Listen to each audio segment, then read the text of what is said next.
be demonstrating the test item cluster for mechanical neck pain that would benefit from T-spine manipulation. So the first is that symptoms have appeared within the last 30 days. Symptoms are not distal to the shoulder and they do not radiate down into the arm. A score less than 12 on the FABQ. Diminished kyphosis or flat back. Less than 30 degrees of cervical extension. So if I could have you just look up towards the ceiling.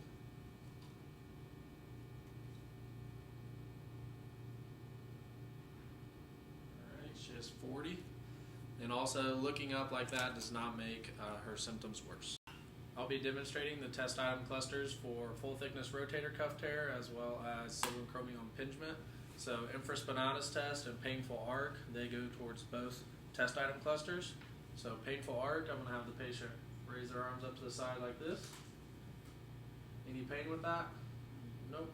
And then also infraspinatus test, so if I could have you put your arms to your side like this and resist. Hold, hold, hold, hold, good.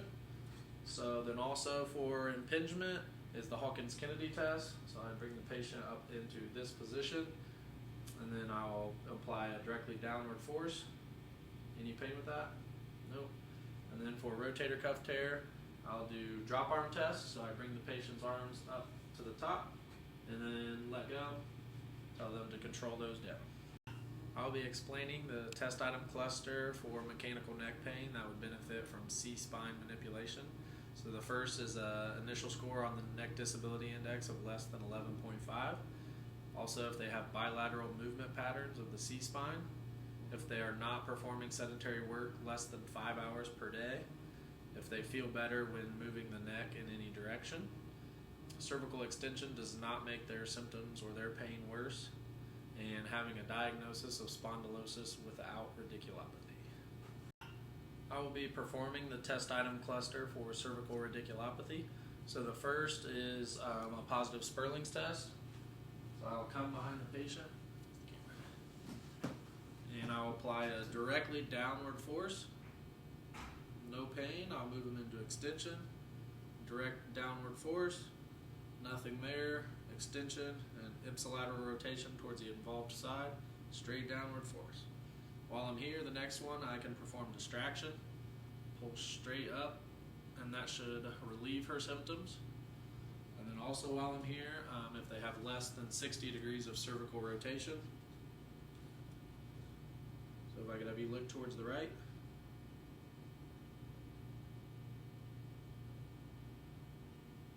She has about 75. And also the upper limb tension test too.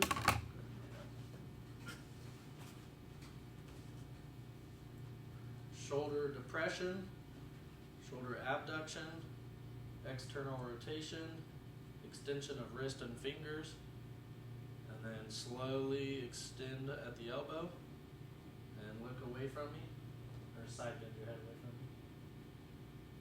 Side bend towards me. I'll be demonstrating the upper limb tension test too.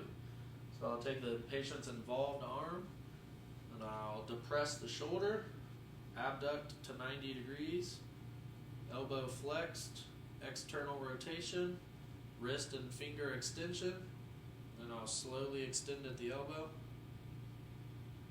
And then if I could have you side bend your head away, side bend towards me. I will be performing the valgus stress test at the elbow to test for ulnar collateral tear or rupture. So I'll block her humerus from moving and stabilize here. And then with this hand, I'll be performing a lateral pressure. And if she has any pain on the inside of her elbow here, then that is a positive test.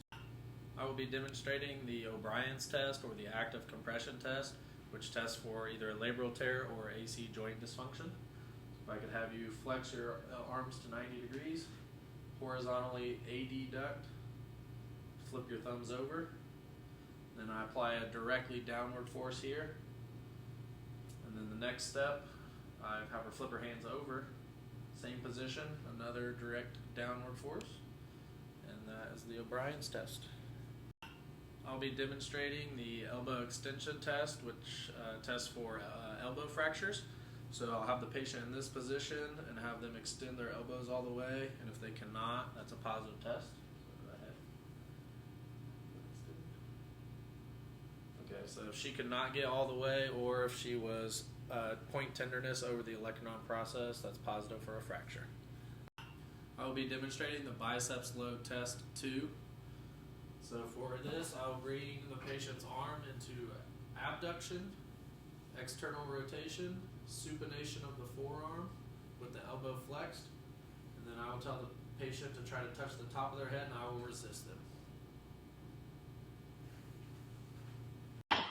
I'll be explaining the differential diagnosis between a partial rotator cuff tear and subacromial impingement versus a C5 or C6 radiculopathy. So that you can check the test item clusters for rotator cuff tear and impingement with both of them are going to have infraspinatus test and painful arc. So you're going to see weakness with external rotation. And for the rotator cuff tear, you will have a drop arm test. And you probably won't see that with C5 or C6 radiculopathy. Also, it's important to point out that with a rotator cuff tear, you're going to see weakness just in the actions of the muscle involved. So if it's supraspinatus, infraspinatus, teres minor, you'll see pain and weakness with external rotation, or maybe supraspinatus with shoulder abduction, but it's just going to be in that motion. If it's subscap, it's just going to be pain and weak with internal rotation.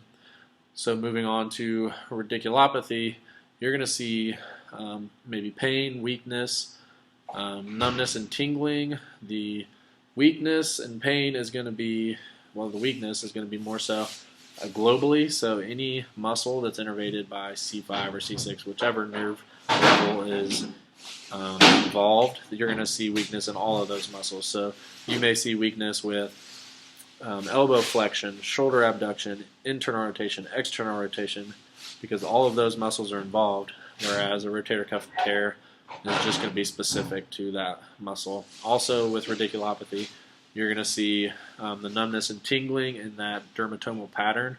So you may see, if it's C6, you're going to see on the lateral part of the forearm and then into the lateral 2 digits, numbness and tingling there. C5 is going to be more up on the anterolateral upper arm. And then also it's important to note that with the radiculopathy, you may see some atrophy if it's been going on for a while. If it's C5, C6, you may see atrophy of all of those muscles or a specific one.